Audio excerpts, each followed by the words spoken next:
Bonjour à tous, alors je suis ravie de vous retrouver aujourd'hui en ce jour de la Saint-Valentin pour vous présenter des lectures autour de l'amour, du sentiment amoureux et qui vont embrasser de manière un peu plus large, voilà, le spectre amoureux, puisqu'on va pas parler que de personnes ici.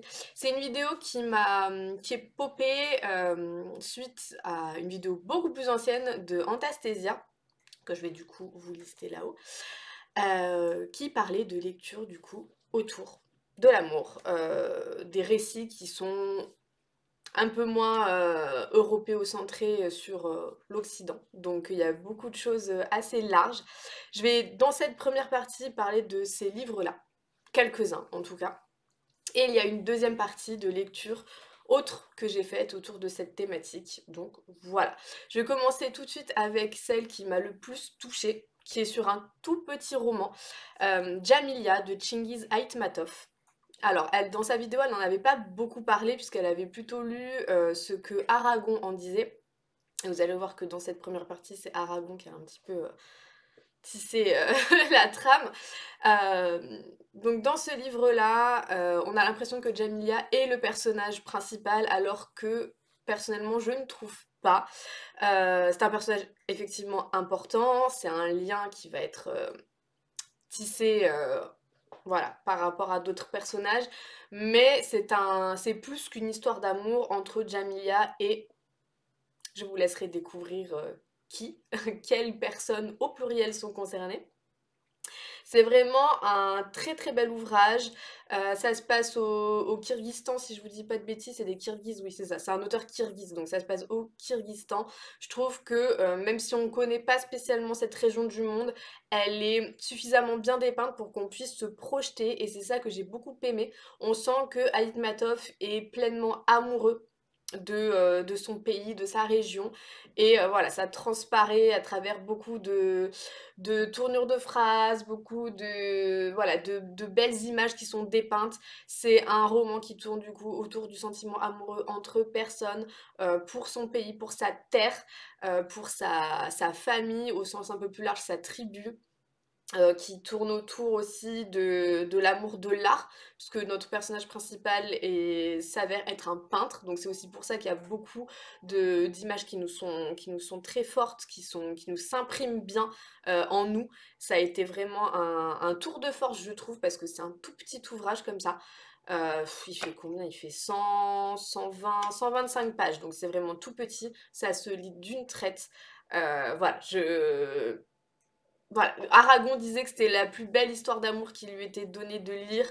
Je ne sais pas si c'est la plus belle au sens classique du terme, comme dit, entre deux protagonistes, mais en tout cas, c'est la plus, comment dire, la plus saisissante que j'ai pu lire depuis un bon moment, mais plutôt, pour ma part, ce qui a fonctionné, c'était, voilà, autour, autre que entre les personnes, c'était plutôt les paysages, les impressions, vraiment cet amour de la terre voilà, qui transparaît à travers cet ouvrage, et j'ai beaucoup aimé, je ne peux que vous le recommander, c'est juste magnifique.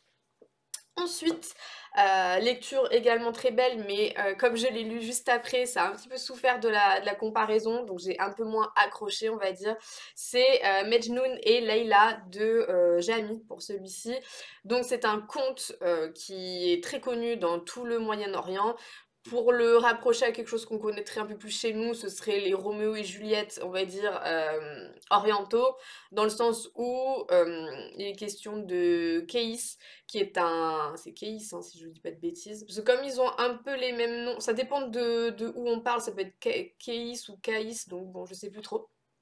Euh, qui est donc d'une certaine tribu, qui tombe amoureux de Leila qui est d'une autre tribu. Donc les deux ne vont pas pouvoir être ensemble puisque le père de Leila en a décidé autrement.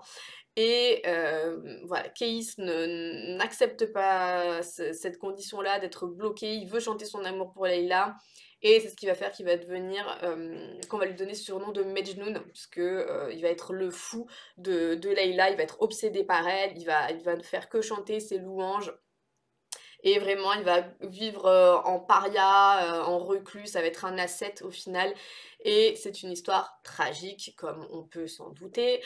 C'est un très joli conte. qui va un peu... En fait, ça va être exactement comme pour Roméo et Juliette, en fait. On ne peut pas aller contre sa destinée, mais en même temps, en tant que parent, est-ce qu'on ne devrait pas mettre son orgueil de côté? Est-ce qu'on ne devrait pas écouter le bonheur de ses enfants, leur laisser vivre leurs amours, quitte à ce qu'ils se trompent, quitte à, voilà, à ce que ça desserve entre guillemets les intérêts supérieurs de la tribu, puisqu'au final on se retrouve à être malheureux individuellement puisque nos enfants ne sont plus. Donc voilà, toutes ces choses-là. De très jolies images, encore une fois, ça se lit assez facilement. Alors il y a beaucoup de notes du traducteur qui est Antoine Léonard de Chézy. Moi, d'avoir des notes en bas de page, des fois ça peut un peu me bloquer parce que par moments ça prend vraiment en termes de mise en page, ça prend vraiment beaucoup de place. J'avais un exemple frappant, mais je ne le retrouve plus, évidemment. C'est-à-dire qu'à un moment, on a juste ça de texte pour tout ça de notes. Donc des fois, ça peut être un peu rebutant, on va dire, mais ça reste parfois intéressant, parfois on se demande pourquoi il le met là. Mais bon, bref, c'est une ancienne traduction, il me semble, hein, c'est 19e siècle, je crois. Enfin, je sais plus trop, mais voilà pour ça. Voilà, très joli conte. Je pense que je lirai également d'autres versions, puisqu'il y en a énormément qui existent, dont une un peu plus moderne qui a été reprise, que je vais vous présenter juste après. Là, c'est une translation, je ne sais pas, une transposition perse qui date du 15e siècle. Donc voici. Et donc la transposition un peu plus moderne. J'ai découvert cet ouvrage sur la chaîne de Nana Oops, donc pareil, je vous mettrai là-haut. C'est un roman graphique par Yann Damezin, ou Damezin, je ne sais pas. Majnoun et Leili, Chant d'outre-tombe. Donc déjà, très bel objet. Et on voit qu'avec les noms, ça peut changer de région à d'autres. Donc vous voyez, c'est vraiment des contes que chacun s'approprie. Donc très bel ouvrage. Moi, je ne suis pas spécialement sensible à ce type de dessin. J'ai vraiment voulu le prendre, déjà parce que ça tombait bien, je voulais découvrir ce conte-là, mais c'est surtout pour le travail des couleurs, qui est vraiment très joli. Je suis désolée si vous entendez Athénaïs, elle est dans la salle de bain. Donc voilà, vraiment de très belles planches dans un style perse, un style moyen-oriental, avec beaucoup d'ornementation.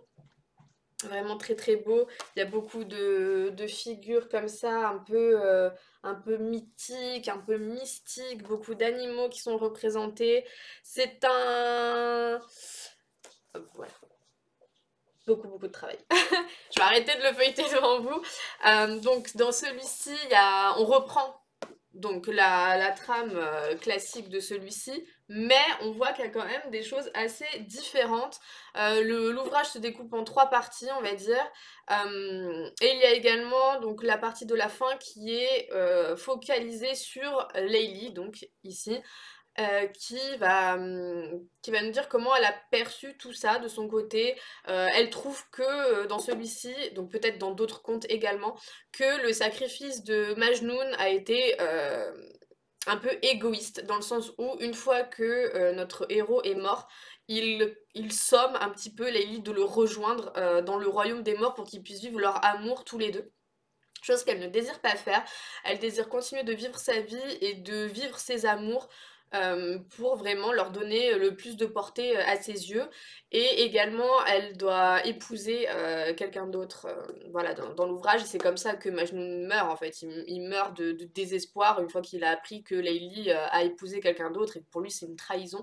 Alors qu'elle n'a pas eu le choix, puisqu'on va rappeler que les femmes à cette époque ne choisissent pas leur mari, et c'est bien mis à l'intérieur, les parents de Leili vont vouloir la marier pour qu'elle puisse sortir son Majnoun de sa tête et voilà, pour peut-être développer des sentiments plus profonds pour cet époux qu'ils leur auront choisi, comme ça a été le cas pour eux deux qui sont apparemment heureux en ménage. Donc ça n'a pas été le cas. Le mari de Leili est amoureux d'elle, puisqu'ils ont quand même choisi un époux qui avait de l'intérêt pour leur fille tout de même si elle, ce n'était pas le cas. Et cet homme-là se tue parce qu'il ne peut pas vivre Déjà, d'une part, sans l'amour de Leili, et d'autre part, en sachant que jamais elle ne pourra l'aimer ou le considérer un minimum, ça lui briserait le cœur, donc il décide de se sacrifier. Et donc, elle a la mort de ces deux hommes sur la conscience, entre guillemets. Et voilà, on va suivre un peu son fil de pensée. J'ai trouvé ça très intéressant. Donc, celui-ci, je vous le recommande également. C'est un bon complément. Je vous conseille pas de le lire sans connaître l'histoire au préalable, que ce soit celle de Jamie ou d'un autre, parce que. Je sais pas si, vu qu'il est quand même court, on va dire, c'est quand même un bel objet assez épais, mais les planches sont très aérées, il y a quand même peu de texte, ça reste très poétique à l'intérieur. Donc si on ne connaît pas l'histoire un minimum, on peut peut-être rester sur sa fin ou on peut penser que des raccourcis ont été pris, des choses comme ça. Mais en tout cas, très intéressant, très bel objet livre, je vous le recommande vraiment à 100%. Et donc, on va terminer par Aragon, puisque je n'en avais jamais lu. Et Aragon, donc, a encensé Aïd-Matov et s'est beaucoup inspiré de Majnoun et Leila pour composer son recueil de poésie et de prose, Le Fou d'Elsa, que je n'ai pas lu, que je pense me procurer pour peut-être l'année prochaine refaire un peu ce mois de l'amour. J'ai préféré commencer par Elsa, qui était beaucoup plus fin, puisque le Fou d'Elsa était plus conséquent, et comme je ne l'avais pas lu au préalable, je ne savais pas si j'allais accrocher avec Aragon. Ça a été incroyable. Et c'est à ce moment-là qu'Athénaïs décide de faire ses griffes sur le canapé, je suis désolée. Donc Elsa, c'est juste un tout petit recueil, mais qui se savoure. Je l'ai lu d'une traite et je pense que je vais le relire. Voilà, je vais piocher de temps en temps. J'ai pris beaucoup de notes à l'intérieur. Vous la voyez pas, mais elle grimpe au rideau pour avoir mon attention. C'est dingue, ce chat est dingue. Bref. Donc j'ai noté quand même beaucoup de passages que j'ai beaucoup aimé. C'est très facile d'accès, il y a quand même plusieurs niveaux de lecture, mais on peut rester juste sur le sentiment amoureux. C'est magnifique. Il y a beaucoup de belles choses, beaucoup de thèmes qui reviennent, le thème des étoiles notamment, de la nuit, il y a pas mal de choses. Voilà, la simplicité, le fait que la rose revienne, c'est un motif qui revient souvent, puisque Elsa, il s'agit d'Elsa Triolet qui a notamment écrit Rosa Crédit, donc c'est quelque chose qui lui tient à cœur, tout ce travail autour de la rose. Voilà, très beau. Je ne saurais quoi dire d'autre. Il y a voilà, un petit passage par ici. Je ne regrette rien qu'avoir la bouche pleine des motus et dresser trop peu de statues à ta mémoire. Voilà, des petites choses comme ça qui sont des petites fulgurances que j'ai notées, que j'ai beaucoup aimées. Euh, ouais, magnifique. Donc ça, je vous le recommande vraiment et je pense que l'année prochaine, je relirai Le Fou d'Elsa. C'était juste magistral. Donc voilà pour ces 4 petits ouvrages-ci qui m'ont été très fortement inspirés par Anasthésia et donc par Aragon. S'il y en a vraiment deux à retenir, je dirais Jamilia d'Aïtmatov et Elsa d'Aragon. Magnifique. Voilà, je ne peux que vous enjoindre à les lire. Et je vous retrouve donc, je pense que je la publierai demain. Encore 4 ouvrages, vraiment très différents pour le coup. Des choses un peu plus mitigées, mais je vous en reparle demain, je vous retrouve.